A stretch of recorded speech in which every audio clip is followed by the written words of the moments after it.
नमस्कार, आप देख रहे हैं ND24 न्यूज़ और मैं हूं निखिल।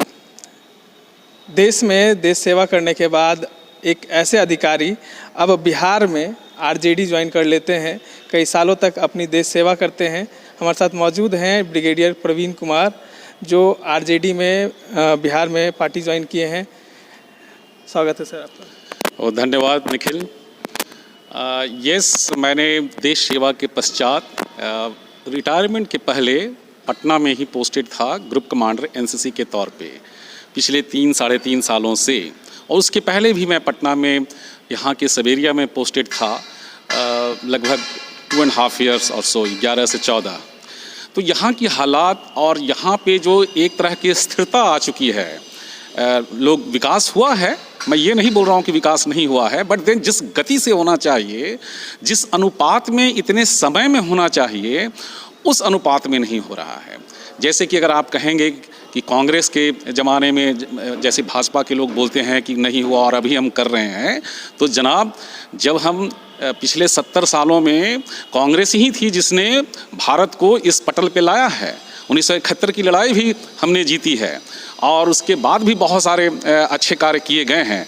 हाँ, आपकी जब गवर्नमेंट आई तो आपने भी अच्छा काम किया, बढ़ कर के काम किया, लेकिन एक स्थिरता जो हो जाती है, एक आप यूँ कहें या तो आप में अति आत्मविश्वास या फिर एरोगेंसी कि जो मैं कर रहा हूँ वही ठीक कर रहा हूँ, दूसरे की और आम जनता की आवाज़ को न सुनना, अपनी भावनाओं को जनता के ऊपर लादना और जो विकास को एक गतिशीलता मिलनी चाहिए वो गति नहीं प्रदान करना, बल्कि स्थिरता से काम करते रहना, मेरी समझ से आज यहाँ हो चुका है, खास करके बिहार में। सो देयरफॉर इतने दिनों में मैंने देखा कि बिहार में हमें एक इम्पेटस देने की ज़रूरत है, बिहार में हमें एक और इसको गति देने की ज़रूरत है। तो जो स्थिरता आ चुकी है उसको बदली किया जाए। Change is always good. जब भी कोई बदलाव आता है, नई व्यवस्था आती है, वो नए जोश, नए उत्साह के साथ कुछ भी करता है। तो हमें आज बिहार में इसी की आवश्यकता है। आप ये राजनीतिक पार्टी में ही आके सेवा क्यों देना चाह रहे थे?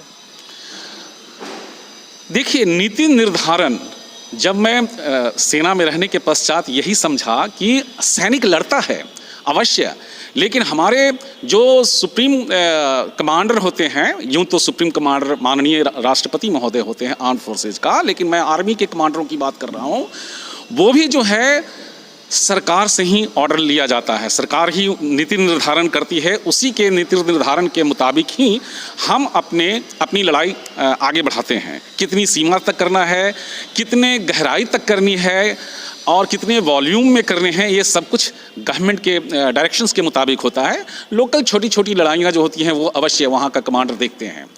तो वो जो नीति निर्धारण है, मुझे उसमें पहुँचना है। यदि मुझे अपनी देश की, अपने प्रदेश की सेवा करनी है तो दूसरी जगहों में भी जाके कर सकता हूँ, लेकिन यदि नीति निर्धारण ही ठीक से नहीं होगा तो वो हम कैसे कर पाएंगे? फिर तो हम वो सिर्फ कार्यान्वित करने वाले रह जाएंगे। तो इसीलिए मैं पॉलिटिकल व्यवस्था जो यहाँ की है, राजनीतिक व्यवस्था जो कि प्रजातांत्रिक व्यवस्था है, जनता का, जनता द्वारा, जनता के लिए चुनी हुई सरकार, तो मैंने सोचा कि क्यों नहीं किसी राजनीतिक दल में प्रवेश करके जो मुझे अच्छा लगता है।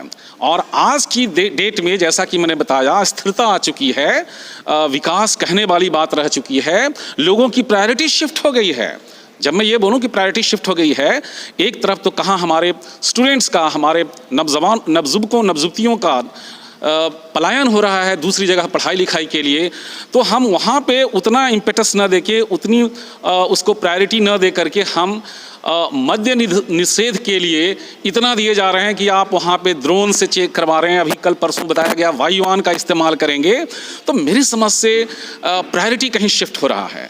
जो आपको जिसको प्राथमिकता कहीं और देनी चाहिए वो न दे करके आप अपनी प्राथमिकता कहीं और डाल रहे हैं, और जैसा कि मैंने बताया अपनी सोच जनता के ऊपर लाद रहे हैं। इसका मतलब आपका कहना है कि जो शराबबंदी की गई है वो सिर्फ ढकोसला है? ढकोसला नहीं है, कहीं ना कहीं इसमें कुछ तो फायदे हैं ही, लेकिन हर चीज़ को एक एक मापदंड के मुताबिक उस पर जोर देना चाहिए। सारा का सारा चीज़ एक ही चीज़ के ऊपर, इसको मैं बोलूँगा कि आप इसको एक व्यक्तिगत जुनून और व्यक्तिगत आडंबर या व्यक्तिगत ईगो प्रॉब्लम लेके चल रहे हैं कि मैंने बताया है और इसको मैं करूँगा। सो देयरफॉर हर चीज़ के तरीके होते हैं, मद्य निषेध के भी तरीके हैं, अवेयरनेस, लोगों में जागरूकता अभियान, और छोटे छोटे उसके लिए जो कानूनन प्रावधान हैं उस कानूनन प्रावधान को कड़ाई से पालन, ये सब करें। लेकिन बताइए, वो नहीं करके आप उसके ऊपर इतनी सारी चीज़ें अपनी पूरी शक्ति झोंक रखे हैं और फिर भी फ़ायदा नहीं हो रहा है। आज किसी से भी पूछिए जा करके कि क्या शराबबंदी सफल है, बोलेगा नहीं, बिल्कुल ही असफल है। सभी लोग बोलेगा, क्योंकि एट विल लोगों को मिल रहा है। So that is where there is a requirement of a change.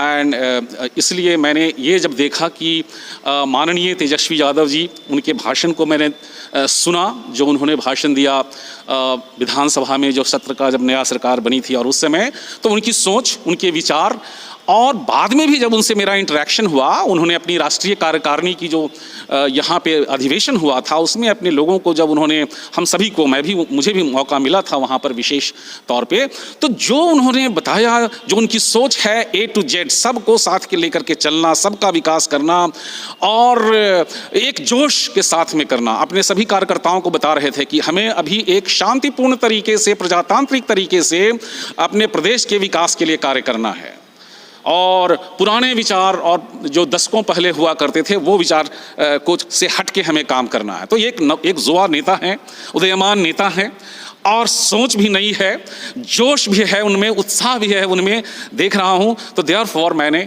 RJD को ज्वाइन किया। शराबबंदी पे कुछ बातें चल रही थी अभी हाल ही में कि अगर जो शराब पीते हैं उनको नहीं पकड़ा जाएगा अगर वो बता दे कि शराब माफिया के बारे में, तब ये सब तरीके हैं किसी भी चीज़ को एग्जीक्यूट करने के। आप ये भी सुने होंगे कि शिक्षकों को भी लगाया जा रहा है इसके ऊपर शराबबंदी के लिए और लोगों के बारे में इंफॉर्मेशन देने के लिए।